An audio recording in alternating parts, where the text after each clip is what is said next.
Tim gabungan Basarnas dan pegawai PT Vale dibantu warga setempat melakukan penyisiran Sungai Balambano menggunakan perahu karet dan speedboat. Namun upaya pencarian yang dilakukan belum membuahkan hasil. Korban yang merupakan anak yatim ini diketahui mengikuti teman-temannya pergi memancing ikan di pinggir Sungai Balambano. Namun korban terpleset saat mengambil sandalnya yang jatuh di sungai. Korban justru terjatuh dan terbawa arus Sungai Balambano.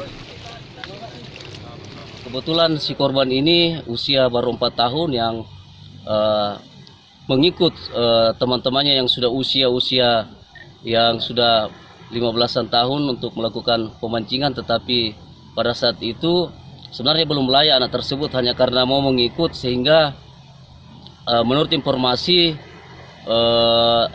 sendal si korban ini jatuh dan ingin mengambil, tapi ketika itu korban terbawa oleh arus. Gitu, Pak.